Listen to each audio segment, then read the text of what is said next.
Si nos damos cuenta aquí en este artículo, pues se toca todo el tema teórico, ¿verdad? O sea, las funciones superiores del pensamiento, ¿verdad? Con nosotros, como siempre les he dicho, como administradores, tenemos que tener un buen análisis, también un análisis comparativo, una buena síntesis y, por supuesto, una generalización total de lo que estamos investigando o del informe que queremos brindar o el proyecto que estamos iniciando, ¿no? Entonces, sí, como administradores, el análisis es esencial. No podemos dejar de ser analíticos en ningún momento. Entonces, ahora como estudiantes, pues nos va a ayudar a conocer la relación entre la ciencia y el objeto de estudio, ¿verdad? Esa es la función principal del conocimiento teórico. Nos ayuda en la relación de la ciencia con el objeto de estudio y eso nos sirve para ponerlo en un contexto real con la realidad que vivimos hoy en día, ¿verdad? Entonces, también nos ayuda con la expresión y la formación de conceptos y nos ayuda a la adquisición de capacidad para planificar hipótesis, ¿verdad? Lo mirábamos en una clase pasada, nuestra hipótesis, ¿verdad? No existe una investigación, no existe un informe, no existe un proyecto, sino una hipótesis, ¿verdad? Entonces, por eso nos habla de proyectos de estudio, trabajo e investigación, ¿verdad? Nos sirve para todo. Entonces, es muy importante que en la función de conocimiento teórico nos enfoquemos, ¿verdad? Que no pensemos que ya lo sabemos todo, que no pensemos que ya también lo teórico no nos va a servir, porque todo nos va a servir, tanto lo teórico como lo práctico.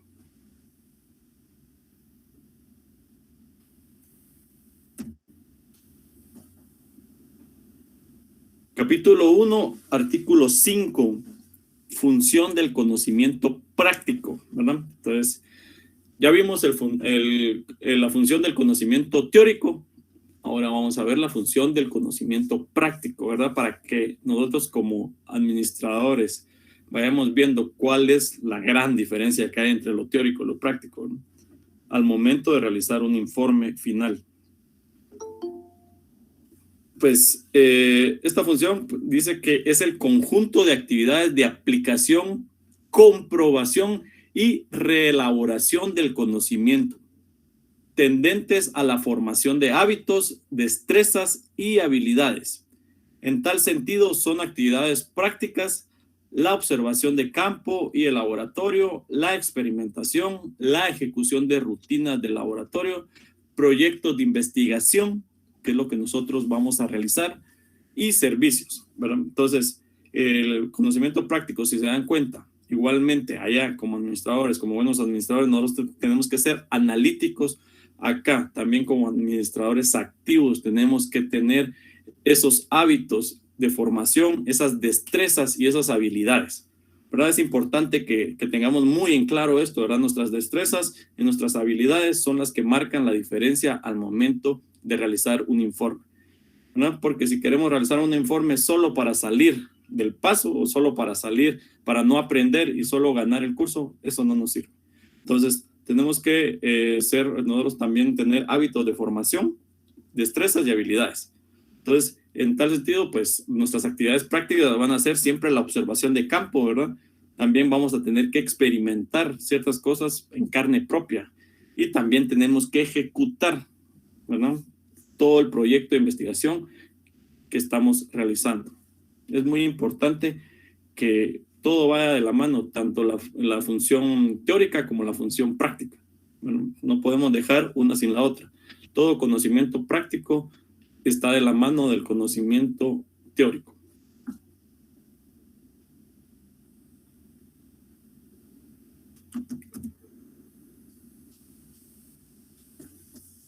Capítulo 1, artículo 6, principios, ¿verdad?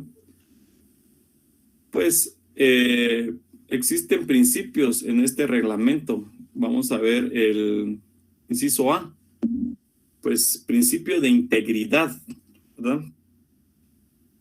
La evaluación debe considerarse como parte integral del proceso educativo, es decir, que no debe ser un hecho aislado. ¿A qué nos referimos con esto, verdad? Que no debemos dejarle de prestar importancia, ¿verdad? A la integridad, al proceso que estamos llevando. No podemos aislarlo, ¿verdad? Del proceso educativo, ya que este es uno solo. Entonces, el proceso de integridad, pues nos habla que el proceso educativo tiene que estar siempre íntegramente. ¿no? Siempre tiene que ir de la mano con lo integral como principio base. No podemos olvidar que la integridad también es un valor importantísimo en los administradores de empresas. Sin integridad hay un mal principio, ¿no? Entonces tenemos que tomar muy en cuenta esto para poder nosotros también autoevaluarnos y considerar si realmente estamos logrando un proceso educativo hoy en día íntegramente, ¿no? No debemos aislarlo de lo que estamos realizando. El inciso B nos habla del principio de continuidad. ¿A qué se refiere este principio de continuidad? Pues la evaluación debe ser proceso continuo de la actividad educativa, ¿no? Es decir, todas las actividades que se realicen deben ser en forma ordenada, planificada y siempre registrando y analizando los datos. Aquí siempre esta línea nos dejan algo importante, ¿verdad? Cuando pues nosotros realizamos un informe, cuando realizamos una práctica supervisada, pues siempre tenemos que trabajar de forma ordenada, que sería el inicio, ¿verdad? De nuestras actividades, ordenada, con el cronograma, con fichas, con lo que ustedes deseen, ¿verdad? Entonces siempre de forma ordenada iniciamos y también de forma planificada. Sabemos a dónde vamos, sabemos de dónde estamos iniciando, sabemos por qué rumbo queremos seguir. Entonces es importante que también se tenga una forma planificada, ¿verdad? Y por supuesto vamos a ir registrando y otra vez nos entra el análisis, ¿verdad? Y analizando los datos. Por supuesto, ya no, la mente ya no funciona tan abiertamente, ¿verdad? De que solo vamos a registrar en nuestra memoria los datos y no pasa nada, ¿verdad? Sino que ahora sí tenemos que registrarlos por escrito en un archivo digital, ¿no? Y después de eso vamos a estar analizando los datos para poder brindar una solución o ¿cómo se llama? ¿Cómo le digo? Pues una solución a los problemas que estamos enfrentando, ¿verdad? En nuestra investigación.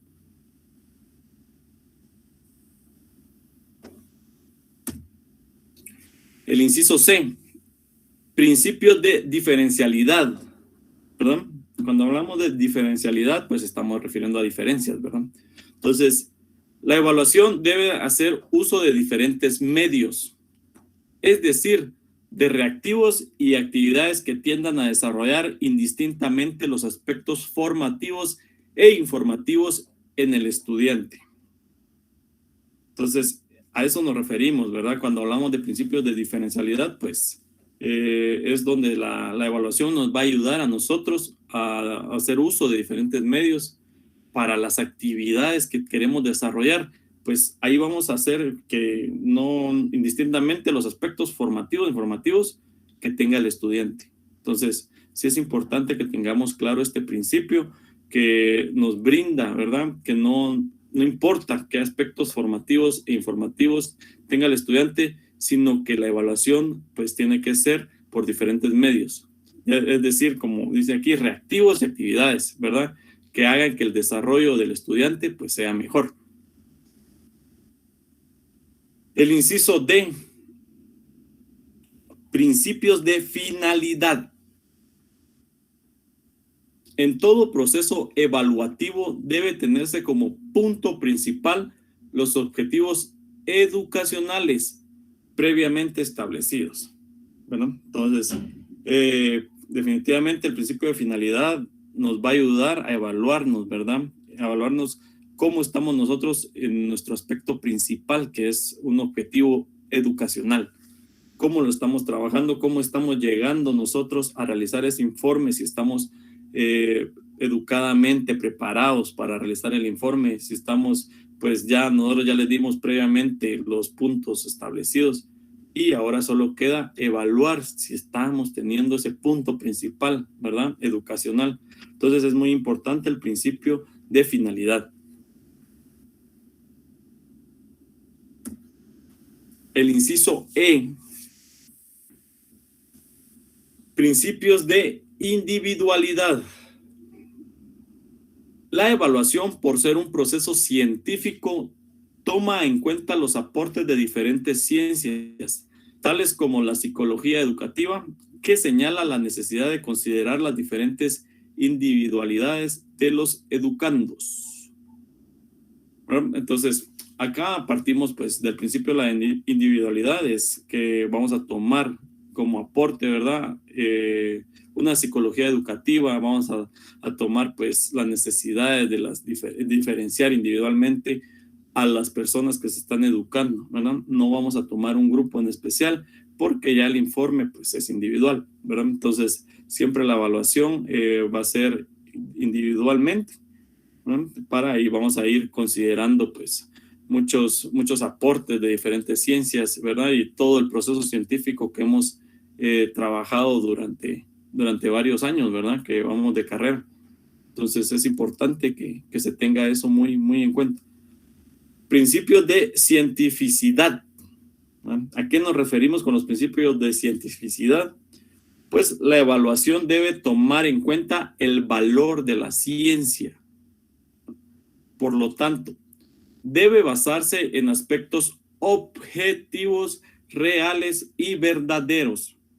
Estos deben regir la actividad de evaluación, ¿verdad? Nos vamos a regir por objetivos reales, verdaderos, para poder evaluar la actividad que estamos realizando. Entonces, y de acuerdo a la ciencia, ¿verdad? Que estamos tomando. No podemos dejar a un lado la ciencia, ya que es un principio básico de nuestra evaluación. La ciencia va de la mano con la evaluación. Entonces, nos vamos a basar en la ciencia para poder evaluar los aspectos objetivos, reales y verdaderos de la actividad de nuestro informe final y de nuestra práctica supervisada.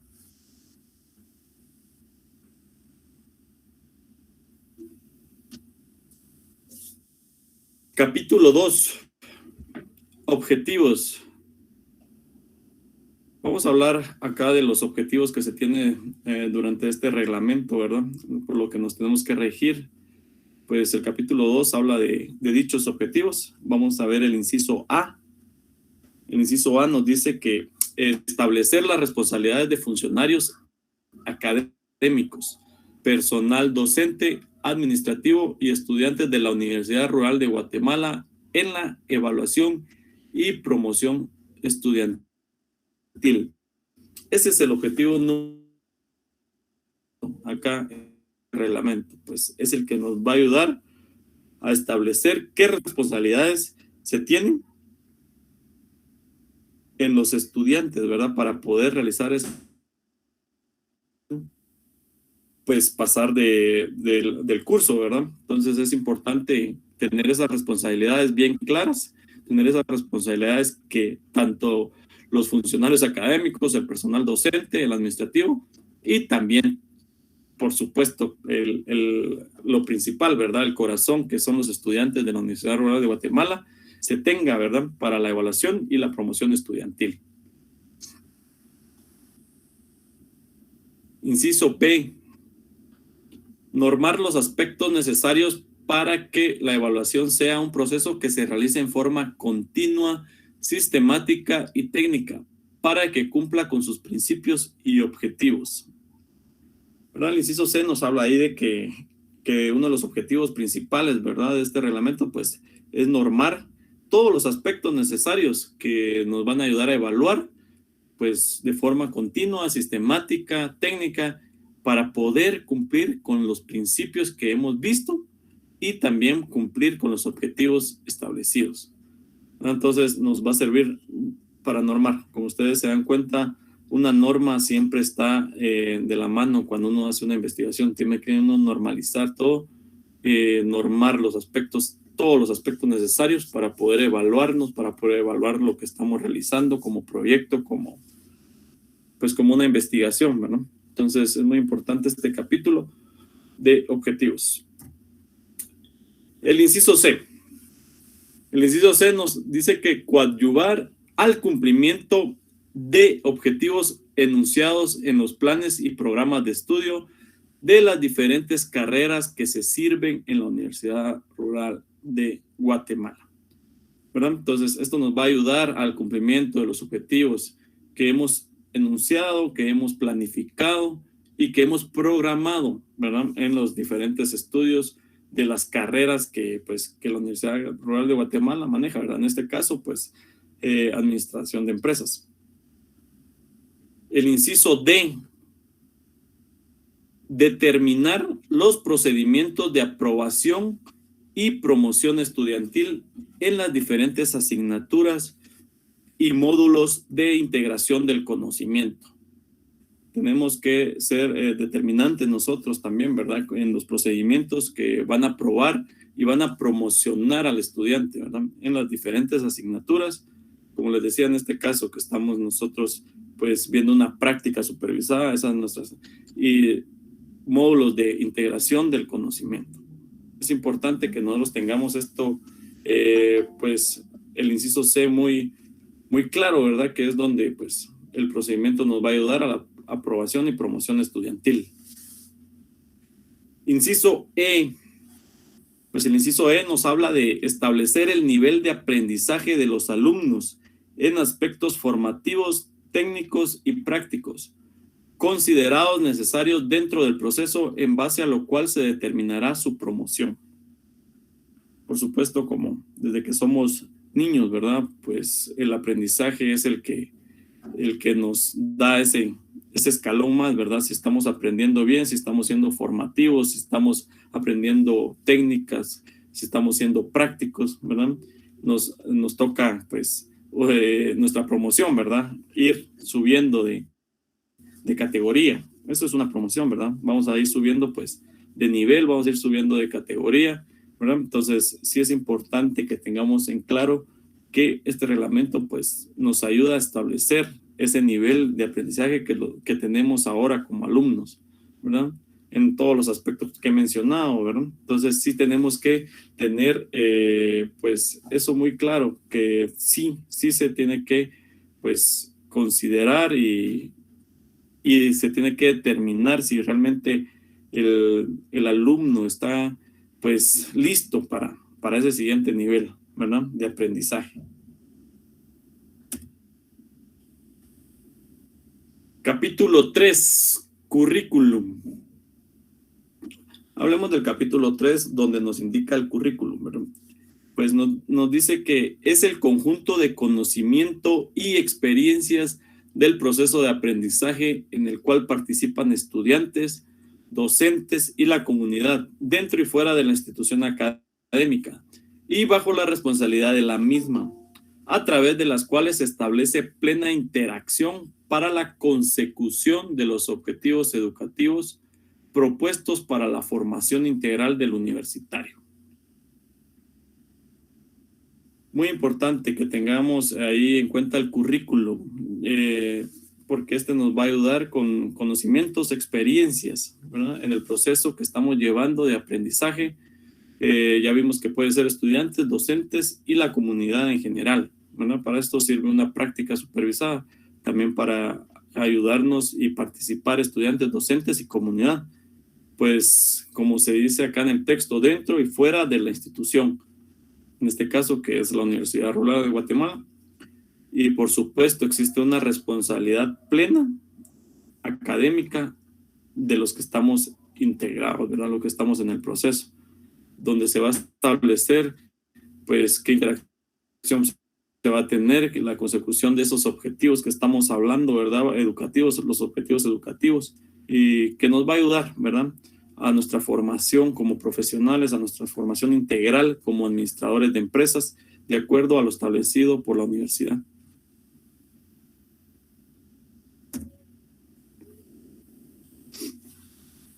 Capítulo 4. Del pensum. Vamos a ver qué nos indica este reglamento, ¿verdad? En el capítulo 4 del pensum. Pues nos indica que es el conjunto de asignaturas adecuadamente sistematizadas de determinada área del conocimiento que el estudiante debe cursar y aprobar en el transcurso de su carrera, atendiendo a un orden y tiempo determinado. Es importante que todos estos capítulos que hemos visto, ¿verdad? Los vayamos analizando, que los vayamos nosotros identificando, ¿verdad? Cómo van los pasos, ¿verdad? Estábamos hablando ahí del capítulo del currículum, del pensum, ¿verdad? Que es importante. También estos capítulos que llevamos viendo para ir, que todo vaya de la mano, ¿verdad? Que todo vaya pues en un conjunto de varias cosas, de varios conocimientos, de varios capítulos. Entonces, pues del pensum también es muy importante, ya que gracias a esto, pues hay asignaturas adecuadas que van a determinar el área del conocimiento que el estudiante debe cursar y, por supuesto, debe aprobar. No solamente lo va a cursar, sino que debe aprobarlo en el transcurso de su carrera. Pues hay un orden y hay un tiempo determinado para esto, ¿verdad? Si no, podemos estar toda una vida queriendo, pues, cursar y aprobar un curso, ¿verdad? De la carrera y no lo pasamos, ¿verdad? Entonces, siempre tiene que haber un orden y un tiempo determinado para el pensum. Capítulo 5. Organización de contenidos. ¿Cómo nos vamos a organizar para los contenidos? ¿Verdad? Pues vemos el artículo 12, ¿verdad? Del capítulo 5. El artículo 12 nos habla de contenidos formativos. Formativos, ¿verdad? Nos están formando, contenidos que nos van a formar, con el propósito de organizar y desarrollar los contenidos formativos y la promoción estudiantil de una manera gradual, ¿verdad? Buscando con ello garantizar una mejor evaluación institucional.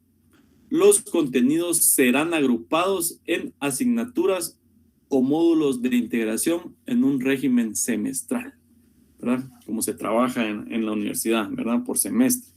Entonces, por supuesto, los contenidos formativos tienen un propósito, ¿verdad? Tienen ese propósito de organizar y desarrollarnos formativamente, ya que con esto vamos a poder aspirar, como les dije, a una promoción estudiantil de manera gradual, ¿verdad? Que vamos a ir paso a paso.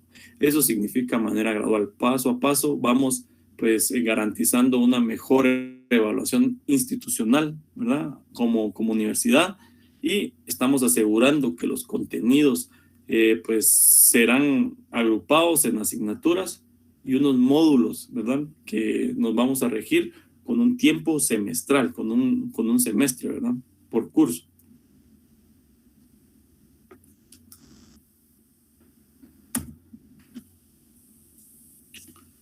Artículo 13. Contenidos académicos. Los semestres deberán abarcar contenidos académicos de por lo menos 3, ¿verdad? De los pensa definidos por las carreras técnicas de la Universidad Rural de Guatemala y que corresponden a los pensa del área de formación profesional general, que tiene por objeto que el estudiante obtenga los conocimientos fundamentales de la disciplina o del curso, ¿verdad?, a cuyo estudio se dedica, y el ejercicio adecuado en la práctica de su profesión, ¿verdad? Aquí ya empezamos a entrar ya más a todo lo asignado para una práctica, ¿verdad? La práctica de su profesión. Entonces, contenidos académicos siempre tienen que existir.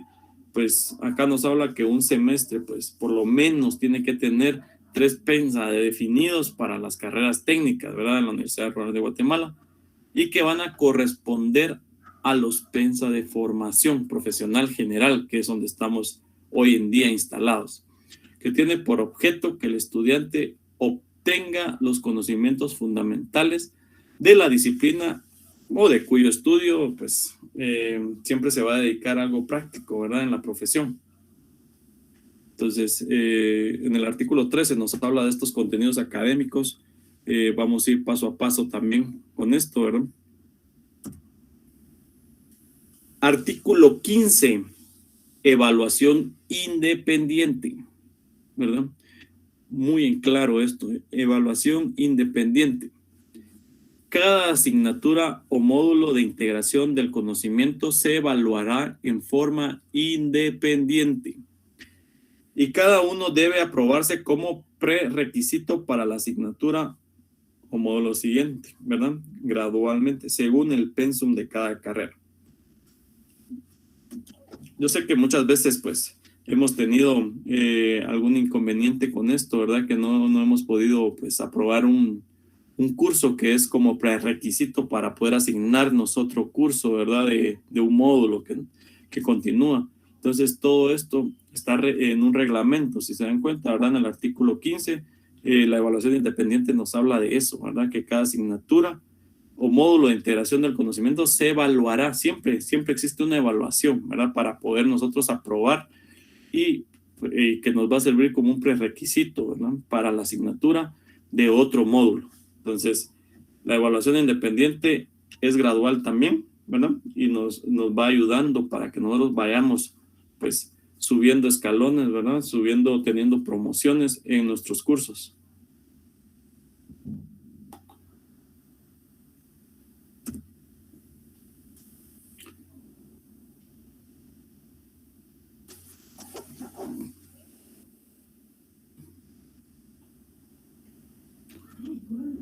El capítulo 6 nos habla de la evaluación, pues se entiende el proceso permanente y sistemático que permite determinar en qué medida el proceso educativo está logrando los objetivos previstos.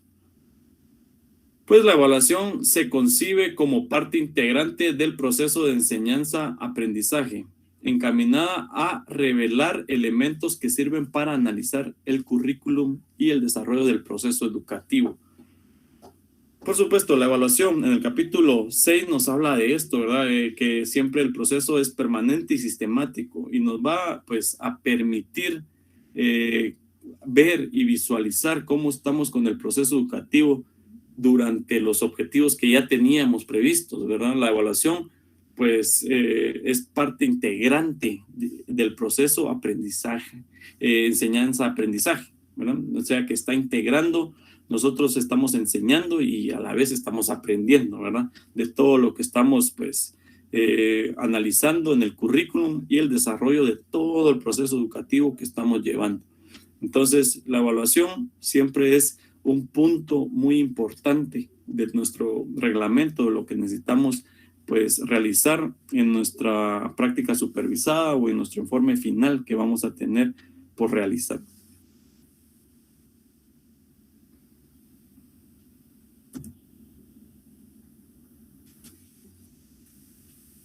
Capítulo 7, calificaciones, ¿verdad? Lo que más nos gusta, las calificaciones, ver los resultados, ver si sí se pudo, no se pudo. Entonces, algo importante, ¿verdad? En el artículo 27 nos habla de la calificación máxima y distinciones por rendimiento académico, ¿verdad? Que muchas veces dicen, ¿para qué me esfuerzo, verdad? Si de todas maneras no le llego, ¿verdad? Entonces, sí hay muchos casos que la calificación, pues, ha ayudado, la calificación máxima, y ha habido distinciones por ese rendimiento académico. Entonces, en este reglamento está establecido de que existe, pues, una premiación, si así lo quieren ver ustedes, ¿verdad? Un premio por obtener una evaluación alta, ¿verdad? Acá en este capítulo, en el artículo, perdón, nos habla de la calificación máxima y distinciones por rendimiento académico. Nos dice que la calificación máxima a obtener con la evaluación de una asignatura es de 100 puntos, ¿verdad? No van a querer sacar 200, 300, no, solo 100 puntos. Entonces, correspondientes a 70 puntos de la zona, ¿no? Entonces, únicamente podemos tener 100 puntos, es lo máximo, y 70 sería lo mínimo. Para nosotros poder tener, pues, una distinción por rendimiento académico, ¿no? Eso no lo tenemos regulado en el artículo 27 del capítulo 7, donde nos habla de la calificación. Lo más bonito, lo que a todos nos gusta, pues capítulo 8, exámenes, ¿verdad?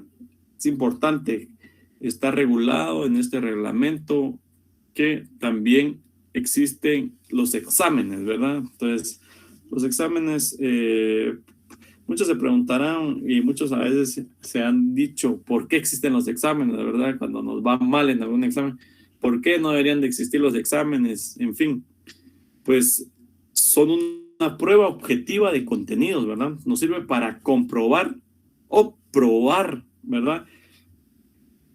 Los contenidos que hemos aprendido, ¿verdad? Y duración definidos para determinar la adquisición de conocimientos, hábitos, destrezas, habilidades, aptitudes, comprensión y criterio del estudiante. con propósito de evaluación, calificación y promoción estudiantil, ¿verdad? Entonces, por supuesto, los exámenes tienen una razón de ser, si no definitivamente pues no se utilizarían, ¿verdad? Entonces, sí tenemos que tener claro que los exámenes difícilmente en alguna universidad o en algún colegio donde ustedes lo quieran ver, en algún centro educativo, los exámenes siempre van a existir.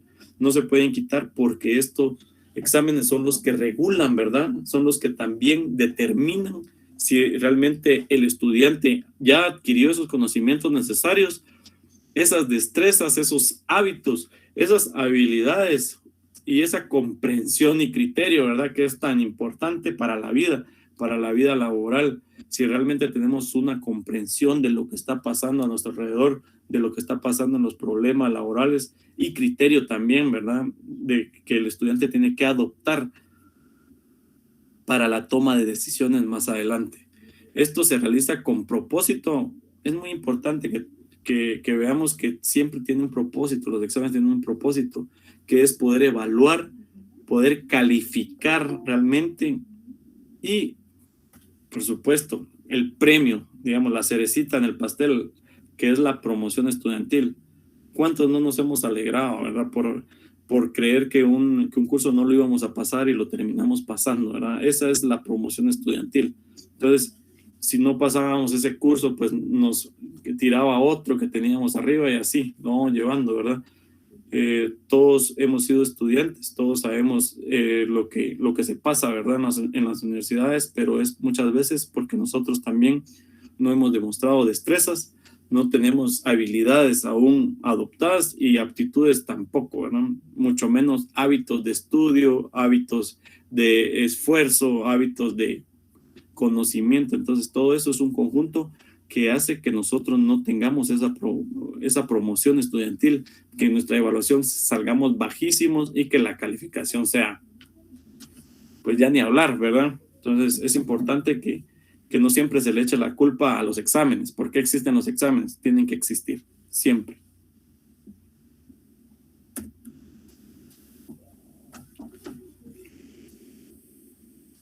Capítulo 9, promoción y egreso. Eso es lo que más nos gusta, ¿verdad? Pensar, soñar con este día, ¿verdad? La promoción y el egreso. En el artículo 59, requisitos de graduación, ¿verdad? Todo lo relativo al desarrollo de trabajos de graduación y exámenes técnico-profesionales estará normado en instrumentos que emita por separado el Consejo Directivo de la Universidad, ¿verdad? Cada carrera tiene ¿cómo se llama? Sus normas, ¿verdad? Y sus instrumentos que pues el Consejo Directivo ya ha separado, ¿verdad? Para poder nosotros adquirir o aspirar a esa promoción y a ese egreso, ¿verdad? Tenemos que llenar ciertos requisitos o muchos requisitos, si ustedes lo quieren ver así, tenemos que llenar varios requisitos para poder aspirar a ese egreso que tanto anhelamos, ¿verdad? Que sí se puede, que es importante que nosotros tengamos claro de que sí se puede, siempre se tiene que poder, ¿no? Los sueños se cumplen y para allá tenemos que aspirar.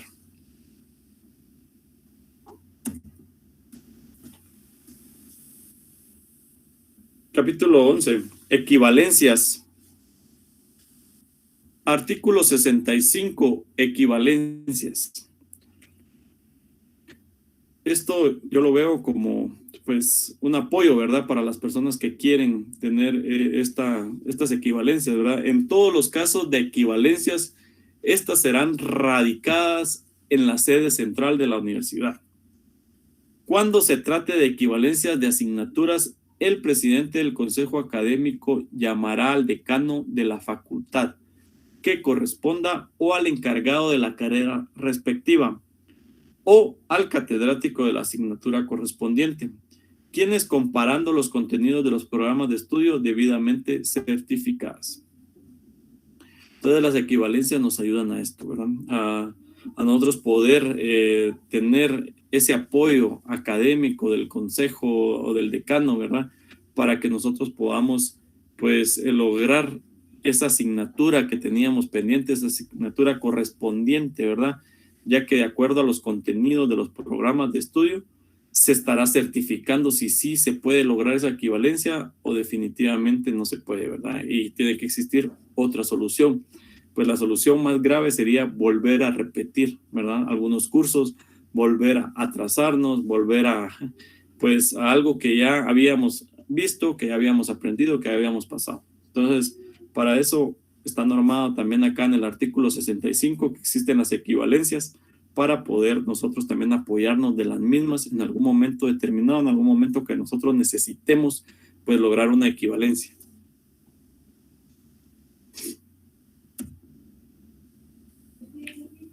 Capítulo 12. Disposiciones finales y transitorias.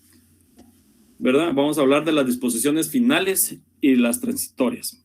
En el artículo 66, observancia general. Este reglamento es de observancia general para todas las carreras que se sirven en la Universidad Rural de Guatemala. ¿Verdad? Entonces, todas las carreras que se rigen en la universidad, pues tienen que estar regidas por este reglamento. No hay ninguna que pues tenga otro reglamento o se rija por otro, no. Entonces aquí nos dice que la observancia es general en este reglamento. El artículo 67 nos habla de los principios, ¿verdad? Que nos dice también que el presente reglamento deberá responder siempre a los principios y necesidades de evaluación de las carreras de la Universidad Rural de Guatemala. Entonces, importantísimo, ¿verdad? Que tengamos nosotros este reglamento, ya que pues vamos a poder responder nosotros a esa evaluación en las carreras de la Universidad Rural de Guatemala para brindarle un mejor apoyo al estudiante, ¿eh? Para que el estudiante se sienta pues con ese apoyo incondicional de la universidad. Y por último, veamos los dos artículos, el artículo 68 y el artículo 69. Artículo 68, excepciones. Los casos no contemplados en este reglamento deberán ser planteados en su orden ante el Consejo Académico y Consejo Directivo para su resolución. Por supuesto, a muchos nos ha tocado lidiar con estos casos, ¿verdad? Casos que no están incluidos dentro de algún reglamento, donde también el Consejo Académico y Consejo Directivo, pues, tiene que reunirse para saber cómo solucionar este caso, ¿verdad? Que pasan cosas que uno dice, esto nunca va a pasar, y son las cosas que pasan, ¿verdad? Siempre hay un caso ahí perdido de excepción, donde pues no se tenía contemplado en el reglamento, y por supuesto alguien tiene que brindar una solución, alguien tiene que brindar esa mano amiga para poder ayudar al estudiante. Entonces, para eso existen las excepciones, ¿verdad? En el artículo 68, que sí está en este reglamento. Y por último, artículo 69. Asignaturas con 2 o más componentes. Cuando una asignatura en régimen anual conste de 2 o más componentes, cada uno de estos debe evaluarse por separado.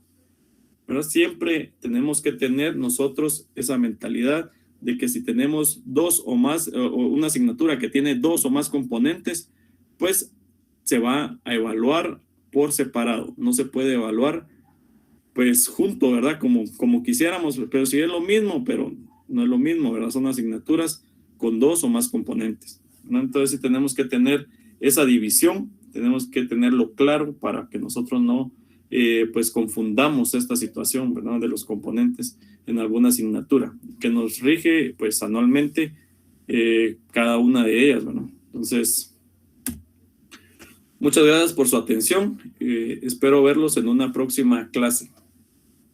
Hasta luego.